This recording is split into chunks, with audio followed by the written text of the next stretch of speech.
School of magic season 2। Title बदला लेना। जब उस आदमी ने अपना कोट फेंका तो पूरा इलाका अंधेरे में डूब गया। एल्डर जोरागर को इससे पहले कि वह समझ पाता कि क्या हो रहा है, उसके चेहरे पर एक जोरदार मुक्का लगा।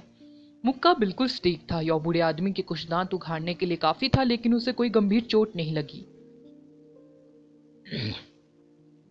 एल्डर जोराकर के दो दांत उसके मुंह से उड़ गए।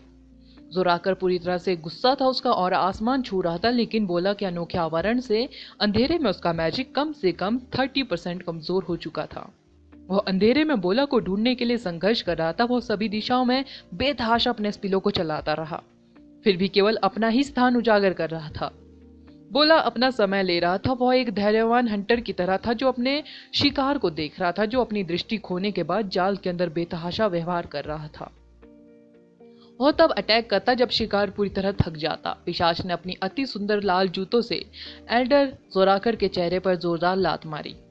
लात लगने से एल्डर जोराकर की नाक टूट गई और उनके 3 दांत टूट गए। उनकी नाक और मुंह से खून गिरने लगा। बोला की शैली जोराकर जैसे प्रतिद्वंदी के खिलाफ एकदम सही थी, जो एक विनाशकारी मैजिशियन था। अंधेरे में बोला के खिलाफ उसकी उत्कृष्ट अटैक क्षमताएं पूरी तरह से बेकार थी। इसके बजाय उसे एक वायलिन की तरह खेला जा रहा था। बोला ने एल्डर जोरावर के दांत तोड़ना जारी रखा। बूढ़े आदमी को बेहद अपमान महसूस हुआ। अब उसे बोला को अपने साथ नीचे ले जाने की इच्छा हुई। बोला को कोई जल्दी नहीं थी। उसके मालिक ने उसे बूढ़े आदमी की टांग तोड़ने का ऑर्डर दिया था। वह उस आदमी के मानसिक रूप से टूटने का इंतजार कर रहा था, ताकि वह सही समय पर अटैक करके उसकी टांग तोड़ सके।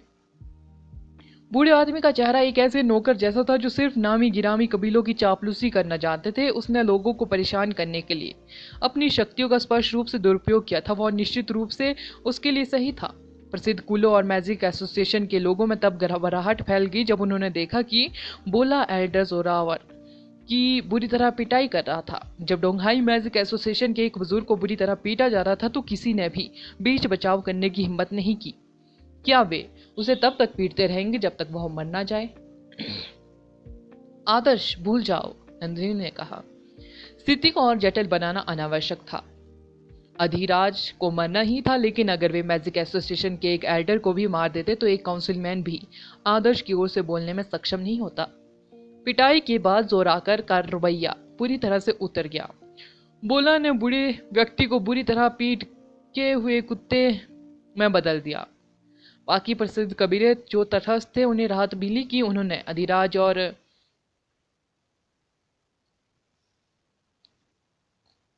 रुद्र और गुप्ता कबीलों के प्रतिनिधियों के प्रलोभन में आकर नंदिनी के खिलाफ एकजुट होने से मना नहीं किया, अन्यथा वे भी इसी तरह की स्थिति में पहुंच जाते। क्या आदर्श के बगल में खड़ा व्यक्ति वास्तविक होने के लिए थोड़ा ज्यादा शक्तिशाली नहीं था? सुपर मैजिशियन को हराने में उसे ज्यादा मेहनत नहीं करनी पड़ी। तुम अब क्यों नहीं बोल रहे हो? जल्दी करो और मुझ पर कुछ आरोप लगाओ। क्या तुम पहले भी सिर्फ इसलिए बड़ों की तरह व्यवहार नहीं करते थे क्योंकि तुम एक बड़े आदमी हो? आदर्श शैतान की तरह मुस्कुराया। जिसने भी उसे नाराज किया है उसे परिणाम भुगतने होंगे। अन्य प्रसिद्ध कुलों ने अंततः देखा कि आदर्श कितना घमंडी था। वो किसी से भी नाराज होने पर उसे पीटने की हिम्मत रखता था, लेकिन उसके पास ऐसा करने की ताकत थी। उफ, क्या आप राष्ट्रीय टीम के आदर्श हैं? एक अधेड़ उम्र का आदमी जिसके लंबे बाल बनने में बंधे हुए थे दिखाई दिया। उसने जोराकर की तरह ही चमकीले रंग के जादुई पैटर्न वाली पोशाक पहन रखी थी। इस बार कौन है? क्या तुम इस बूढ़े बदमाश की हेल्प करने की कोशिश कर रहे हो? मुझे तुम्हें पीटने में भी कोई आपत्ति नहीं है, आदर्श ने बेरहमी से गुर्राते हुए कहा। युवक, तुम्हें अपने गुस्से पर थोड़ा काबू रखना चाहिए। आखिरकार तुमने किसी की हत्या की है। भले ही तुम्हारे पास ऐसा करने का कोई वैध कारण हो, फिर भी तुम्हें हमें स्थिति समझानी होगी और पीड़ित की बात सुननी होगी। हम इसे परिवर्तन संघ के हाथों में छोड़ देंगे। अगर तुम अपने तरीके से काम करते रहे तो इससे हालात और भी खराब ही होंगे, अधेड़ उम्र के व्यक्ति ने कहा। आप सही कह रहे हैं, लेकिन उन्होंने ही पहले अटैक किया था। मैं तो बस अपना बचाव करने की कोशिश कर रहा था, आदर्श ने जवाब दिया। तो आपको जोराकर को जाने देना चाहिए ताकि उसका इलाज हो सके। मैं सुनिश्चित करूंगा कि यहाँ न्याय हो, मध्यम आयु वर्ग के व्यक्ति ने घोषणा की। आखिरकार कोई ऐसा व्यक्ति सामने आया जो प्रभारी है। मुझे लगा कि यह बेवकूफ डोंगहाई मैजिक एसोसिएशन का प्रभारी है, क्योंकि वह जो चाहे कर सकता है, जिस पर चाहे आरोप लगा सकता है। वह अपनी उम्र के बावजूद इतनी बेशर्मी से काम कर रहा है। मेरे पास उसे समझाने के अलावा कोई विकल्प नहीं था। मैं अपने देश की युवा पीढ़ी के लिए एक आदर्श हूँ। क्या आपको सच में लगता है कि मुझे लोगों को चोट पहुंचाना और हिंसा से विवादों को सुलझाना पसंद है? इन लोगों ने मुझे ऐसा करने के लिए मजबूर किया, आदर्श ने कहा। आदर्श का स्पष्टीकरण सुनकर एल्डर आरुष अवाक रह गए। हालांकि सरला, रुद्र और अधिराज ने पहले अटैक किया था, लेकिन आदर्श ने अधिराज को मार डाला और सरला और रुद्र को घायल कर दिया। यहाँ तक कि एल्डर जोराकर को भी उनका साथ देने के लिए इतनी बुरी तरह पीटा गया कि उनकी पहचान ही नहीं हो पा रही थी। उसने वर्ल्ड कॉलेज टूर्नामेंट में सबसे मजबूत प्रतिभागी के विशेष चरित्र के बारे में सुना था। यह पता चला कि अफवाह सच थी। उसके प्रति दुर्भावनापूर्ण इरादे रखने वाले लोगों से बदला लेने की जिद करने का उसका हिंसक स्वभाव अफवाहों से भी ज्यादा चौंकाने वाला था। आदर्श द्वारा जोराकर को जाने देने के बाद एल्डर आरुष ने तुरंत जाकर उसे ठीक से खड़ा होने में मदद की। महान एल्डर आरुष, आप उसे इतनी आसानी से नहीं जाने दे सकते। कानून की नजर में सभी लोग बराबर हैं। भले ही उसने वर्ल्ड कॉलेज टूर्नामेंट जीता हो, लेकिन उसने हत्या ही की है। हमें उसे इसके लिए सजा देनी चाहिए, अन्यथा कोई भी हमारे मैजिक एसोसिएशन को गंभीरता से नहीं लेगा। लोग हमें नीची नजर से देखेंगे। जोराकर को बुरी तरह पीटा गया था, फिर भी इसका मतलब यह नहीं था कि वह इससे उबर गया था। आदर्श को आरोप सुनने के बाद खेद हुआ कि उन्होंने बोला से जोराकर की तीसरी टांग तोड़ने के लिए नहीं कहा। मुझे पहले ही पता चल गया है कि क्या हुआ था। उसने साफ साफ कहा है कि यह अधिराज ही था जो अपने कर्स मैजिक से नंदिनी को मारने की कोशिश कर रहा था। जोराकर, क्या आप पहले मामले की जांच किए बिना उस पर हत्या का आरोप लगाकर जिद्दी और अहंकारी नहीं बन रहे हैं? इसके अलावा कुलांगियों के अनुशासनात्मक एल्डर के रूप में आपको लड़ाई में हस्तक्षेप करने में इतना समय क्यों लगा? मैं आपके दायित्व को पूरी करने में आपकी विफलता से पूरी तरह से निराश हूं, एल्डर आरुष ने कहा। आदर्श ने एल्डर आरुष की डांट सुनकर सिर हिलाया। यह पता चला कि उच्च लेवल मैजिक एसोसिएशन में हर कोई जोराकर जैसा बेवकूफ नहीं था। अभी भी ऐसे लोग थे जो समझदार और धर्मी थे। आदर्श ऐसा व्यक्ति नहीं था जो अंधाधुंध हत्या करते। वह अधिराज की जान बख्शने को तैयार था अगर उसने अपने कर्स एलिमेंट का इस्तेमाल न किया होता। कर्स एलिमेंट हमेशा से ही एक दुर्भावनापूर्ण तत्व रहा है। मैजिक एसोसिएशन द्वारा इसे लंबे समय तक बैन किया गया था, जब तक कि उन्हें इससे होने वाले नुकसान को नियंत्रित करने का कोई तरीका न मिल जाए। अंततः मैजिक एसोसिएशन द्वारा इसे स्वीकार कर लिया गया। हालांकि कर्स एलिमेंट का उपयोग करते समय एक शर्त थी। इसके धारकों को किसी अन्य पर जीवन धमकाने वाले कर्स स्पेल का उपयोग करने की परमिशन नहीं थी। कर्स स्पेल के कुछ अलग अलग टाइप्स थे। एक का इस्तेमाल आमतौर पर लक्ष्य को यातना देने के लिए किया जाता था और दूसरे का इस्तेमाल लक्ष्य के जीवन को खतरे में डालने के लिए किया जाता था, जो मैजिशियन के कर्स एलिमेंट पर नियंत्रण पर आधारित होता था। जीवन को खतरे में डालने वाले कर्स स्पेल की पहचान करना बेहद आसान था। कोई भी स्पेल जो लाल लाल रोशनी उत्सर्जित करता था वह जीवन को खतरे में डालने वाला कर्स स्पेल था। यह किसी व्यक्ति की आत्मा की ऊर्जा को खत्म करके उसे मार सकता था। अधिराज जानलेवा कर्स स्पेल का इस्तेमाल कर रहा था। वह स्थायी क्षति पहुंचाने के बजाय उसकी आत्मा को छीनने की कोशिश कर रहा था। यह उसे किसी की तरह एक खाली खोल में बदल देगा। इस तरह के क्रूज स्पेल को मैजिक एसोसिएशन द्वारा पूरी तरह से बैन किया गया था। कई लोगों ने अधिराज को कर्स स्पेल का प्रयोग करते देखा था, इसलिए आदर्श को इस बात की चिंता नहीं थी कि उसका समर्थन करने के लिए कोई गवाह नहीं था। चूंकि वह आदमी पहले लाइन पार कर गया था, इसलिए आदर्श की हरकतों को आत्मरक्षा माना गया। आदर्श को इस बात की चिंता नहीं थी कि उन पर अत्यधिक आत्मरक्षा का आरोप लगाया जाएगा। उन्होंने वर्ल्ड कॉलेज टूर्नामेंट जीतकर देश के लिए बेहद सम्मान अर्जित किया था। अगर उन्हें किसी ऐसे व्यक्ति को मारने का अधिकार भी नहीं था जो निषिद्ध स्पेल का उपयोग कर रहा था, तो देश के लिए इतना योगदान देने का क्या मतलब था? यह आदर्श का पहला दिन नहीं था जब उसने मुसीबतें खड़ी की थी। उसने बेयू माउंटेन में मैजिक एसोसिएशन में एक बड़ा तमाशा खड़ा कर दिया था, फिर भी उसे कुछ नहीं हुआ था। ऐसे में उसके लिए इस तरह की किसी छोटी सी बात को लेकर चिंतित होने का कोई कारण नहीं था। वह बिना किसी कारण के कानून की अवहेलना नहीं कर रहा था, लेकिन जब कोई उसे धमकाने की कोशिश करता था तो उसे कानून की बिल्कुल भी परवाह नहीं होती थी। वह उस व्यक्ति की बुरी तरह पिटाई करने के बाद ही उसे छोड़ता था। तो वह आदर्श है जिसे वे वर्ल्ड कॉलेज टूर्नामेंट में सबसे मजबूत प्रतिभागी के रूप में बुलाते हैं। कोई आश्चर्य नहीं कि वह इतना प्रभावशाली है। मैं भी उसी की उम्र का हूं, लेकिन मैं इंटरमीडिएट लेवल तक भी नहीं पहुंच पाया हूं। वो खुद को आग में झोंकने के लिए किस तरह की क्षमता का इस्तेमाल कर रहा था। यह न केवल देखने में शानदार था बल्कि वह तो बेहद शक्तिशाली भी था। क्या आपने नहीं देखा कि उसने प्रसिद्ध कुलों के प्रतिनिधियों को कैसे पीटा? क्रूज जहाजों पर दर्शक आपस में चर्चा कर रहे थे। एल्डर आरुष द्वारा स्थिति को अपने हाथ में लेने के बाद चीजें जल्द ही सुलझ गई। जोराकर स्पष्ट रूप से कुछ प्रसिद्ध किलों का पक्ष लेने और नंदेश पर्वत पर कब्जा करने के लिए अपनी शक्तियों का गलत इस्तेमाल कर रहा था। जब नंदिनी ने एल्डर आरुष को सब कुछ बताया जो हुआ था तो उन्होंने तुरंत रुद्र और सल्ला से पूछताछ की। रुद्र और सल्ला ने पहले तो इससे इनकार किया, लेकिन चूंकि नंदिनी इतने लंबे समय तक लड़ाई खींचने को सक्षम थी इसलिए बेहद से लोगों ने जो कुछ हुआ था उसे देखा था। गुलांग्यू पर डोंगहाई मैजिक एसोसिएशन के हर मेंबर ने जोराकर के साथ मिलीभगत नहीं की थी। उनमें से कुछ ने अपनी गवाही दी और आसपास के निगरानी कैमरों की फुटेज पेश की ताकि यह साबित हो सके कि रुद्र और सल्ला ने पहले नंदिनी पर अटैक किया था। मुझे डर है कि आपको अपने कबीले के सदस्यों के साथ गुलांग्यू छोड़ना पड़ेगा। डोंगहाई मैजिक एसोसिएशन अब आपका स्वागत नहीं करता। एल्डर आरुष की निगाहें गवाही सुनते ही और फुटेज देखते ही ठंडी हो गई। रुद्र और सल्ला दंग रह गए। वे केवल छोटी लड़की को सजा सिखाने की कोशिश कर रहे थे, फिर भी डोंगहाई मैजिक एसोसिएशन उन्हें सजा के तौर पर जाने के लिए कह रहा था। बैठकों के बारे में क्या? सल्ला ने कहा। अब से डोंगहाई मैजिक एसोसिएशन अब आपके कबीलों के साथ काम नहीं करेगा। सम्मान दोनों तरफ से होता है। आप डोंगहाई मैजिक एसोसिएशन के नियमों को गंभीरता से लेने में विफल रहे हैं, इसलिए डोंगहाई मैजिक एसोसिएशन भी आपके साथ सम्मान से पेश नहीं आएगा।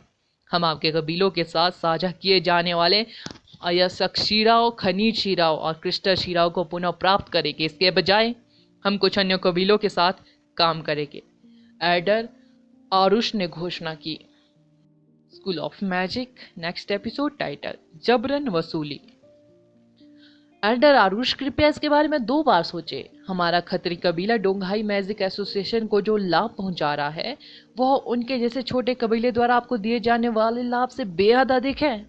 यदि आप उनकी खातिर हमें अस्वीकार कर रहे हैं तो यह डोंगहाई मैजिक एसोसिएशन के लिए नुकसानदेह होगा। सल्ला ने एल्डर आरुष की ओर उंगली उठाते हुए विरोध किया। रुद्र चुप रहा, लेकिन उसके हाव भाव से साफ पता चल रहा था कि अगर डोंगहाई मैजिक एसोसिएशन उनके प्रसिद्ध कबीले के साथ सहयोग खत्म करने को लेकर गंभीर है तो उन्हें ही अधिक नुकसान उठाना पड़ेगा। हम छोटे कुलों के साथ सहयोग कर सकते हैं। हम भरोसेमंद भागीदारों का मूल्यांकन करने में अधिक समय बिताने के लिए तैयार है। मैंने सोचा था कि एक प्रसिद्ध कबीले के रूप में, एक सम्मानित अतिथि के रूप में जिसे हमारे डोंगहाई मैजिक एसोसिएशन ने इनवाइट किया था, आप कुछ भी करने से पहले अपने कुलों की भलाई को प्राथमिकता देंगे और आप एक मैजिशियन और एक प्रसिद्ध कुल के शिष्यों के अपेक्षित व्यवहार का सख्ती से पालन करेंगे। लेकिन यह पता चला कि मैं गलत था। चाहे वह एक सामान्य कुल हो या प्रसिद्ध कुल, यहाँ इनवाइटेड हर कोई डोंगहाई मैजिक एसोसिएशन का मेहमान है और उनकी रक्षा की गारंटी देना हमारा दायित्व है। मैं डोंगहाई मैजिक एसोसिएशन को भ्रष्ट होते और लोगों द्वारा तिरस्कृत होते देखने के बजाय कम कमाना और अधिक समय बिताना पसंद करूंगा। एल्डर आरुष ने घोषणा की। Donghai magic association Asia magic association में संबद्ध था, इसलिए इसे एक अंतर्राष्ट्रीय संगठन माना जा सकता था। नतीजन डोंगहाई मैजिक एसोसिएशन के सदस्यों में श्रेष्ठता की भावना थी, यहाँ तक कि उनके साथ काम करने वाले लोग भी दूसरों से श्रेष्ठ महसूस करते थे। यह स्पष्ट रूप से एक स्वस्थ विचार नहीं था।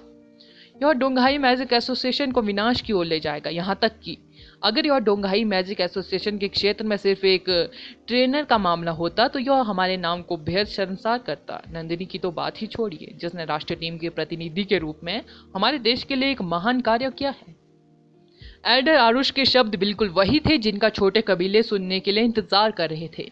अन्याय हमेशा से एक बड़ी समस्या रही है, खासकर डोंगहाई मैजिक एसोसिएशन के सदस्यों के लिए, जो आमतौर पर उच्च और शक्तिशाली होने का दिखावा करते थे। उन्होंने ओरिएंटल पर्ल टावल के प्रति कोई सम्मान नहीं दिखाया, तब भी जब यह देश का सबसे ऊंचा मैजिक एसोसिएशन था।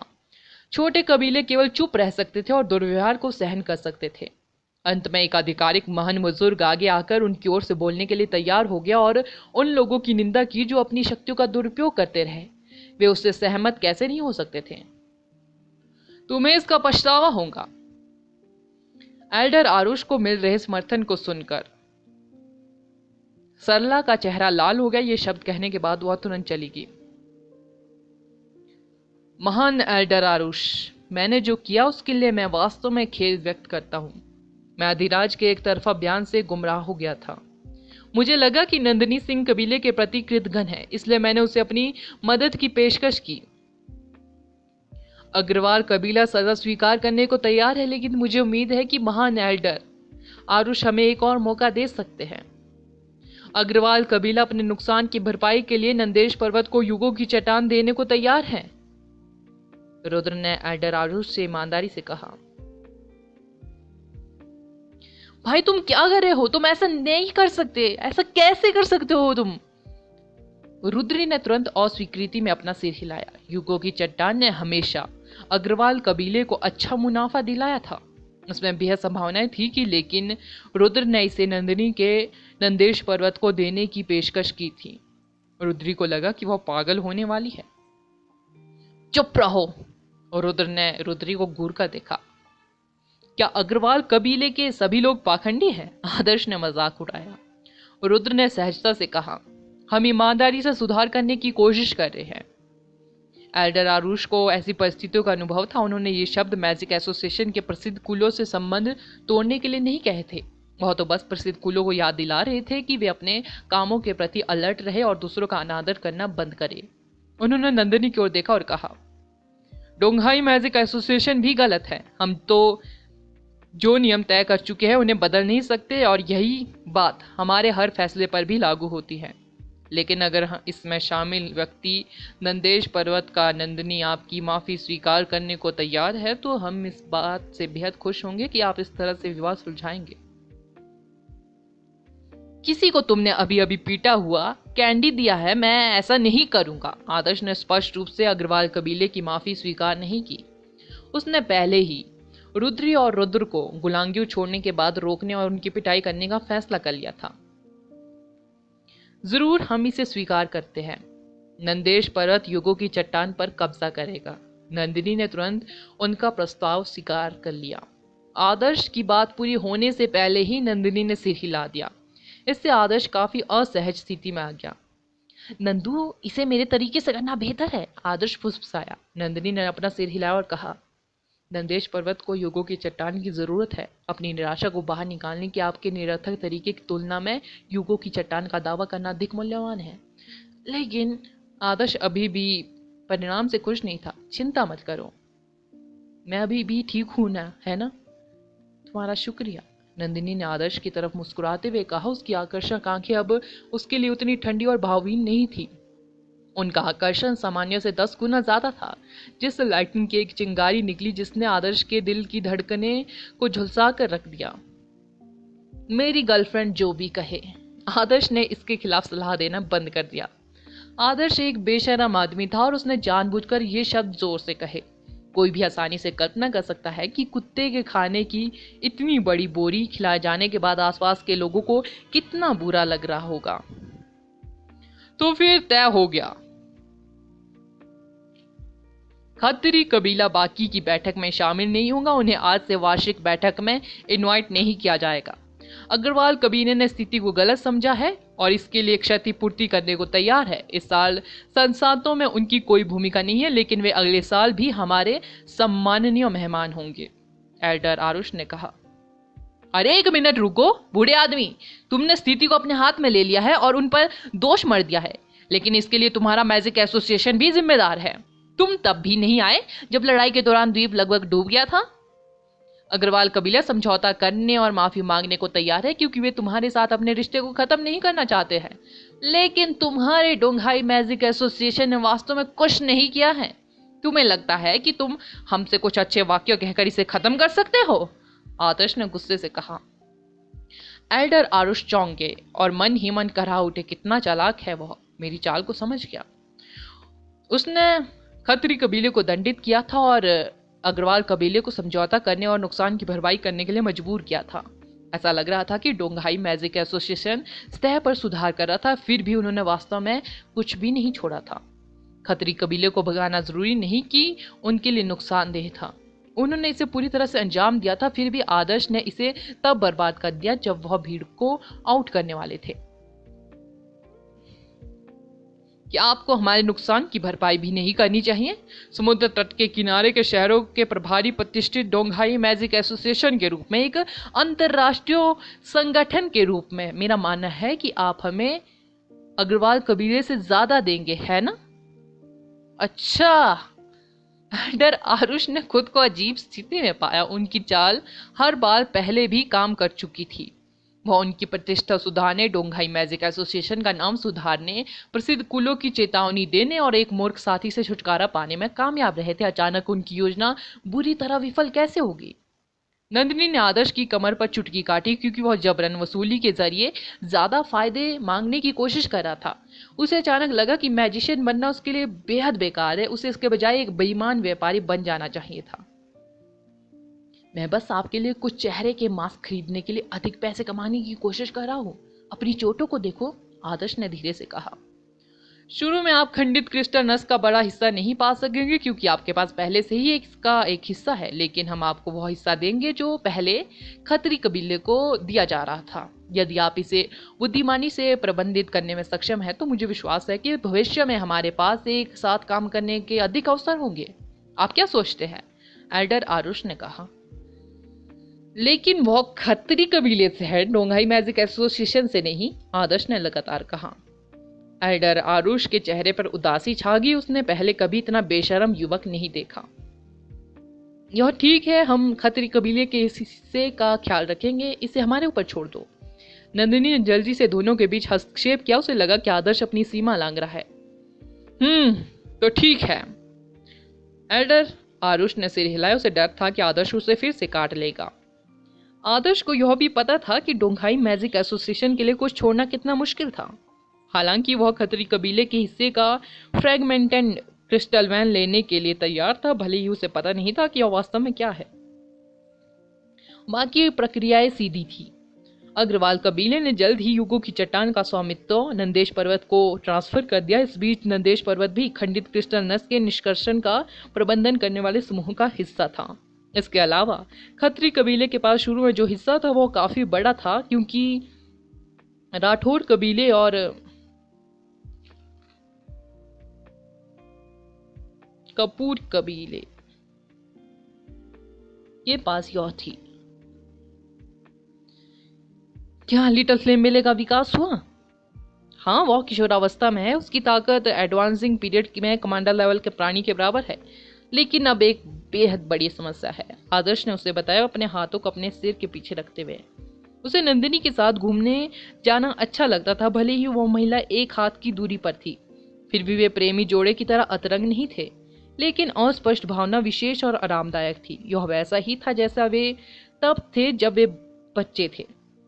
वह अगला कदम उठाने की उम्मीद कर रहा था, फिर भी वह जल्दबाजी नहीं करना चाहता था और उनके बीच के माहौल को खराब नहीं करना चाहता था। यह इतना शुद्ध था कि आदर्श को यह विश्वास करने में कठिनाई हो रही थी कि यह कुछ ऐसा था जो वह इतने लंबे समय से चाहता था। यह क्या है? नंदिनी ने तुरंत पूछा। एडवांसिंग पीरियड में कमांडर लेवल उल्लेखनीय रूप से मजबूत था। केवल एक सुपर मैजिशियन ही ऐसे प्राणी का सामना कर सकता था। यदि लिटिल फ्लेम बेल इतनी शक्तिशाली होती तो आदर्श मूलतः सुपर लेवल से नीचे के मैजिशियनों के खिलाफ अपराजय हो जाता। मेरी कल्टीवेशन बेहद कमजोर है। अगर लिटिल फ्लेम बेले ने मुझ पर कब्जा कर लिया तो मैं फट जाऊंगा, आदर्श ने व्यंग्यात्मक ढंग से मुस्कुराते हुए कहा। इसका मतलब है कि आप इसका अक्सर उपयोग नहीं कर पाएंगे, आदर्श ने पुष्टि की। मेरी कल्टीवेशन में सुधार होने के बाद यह ठीक हो जाएगा। बेहद अच्छा लग रहा है। इसका मतलब है कि आप और भी कठिन ट्रेनिंग लेंगे। क्यों ना हम एक गुप्त कमरा खोजें और एक साथ एकांत में कल्टीवेशन करें, आदर्श ने सुझाव दिया। तुम्हारी फायर मेरी आइस को प्रभावित करने वाली है, नंदिनी ने उसे तुरंत अस्वीकार कर दिया। वह कैसे नहीं जान सकती थी कि आदर्श क्या सोच रहा था। वह आदमी अपने बुरे विचारों के साथ। अगला एपिसोड जानने के लिए बने रहे मेरे इस चैनल के साथ। Thank you.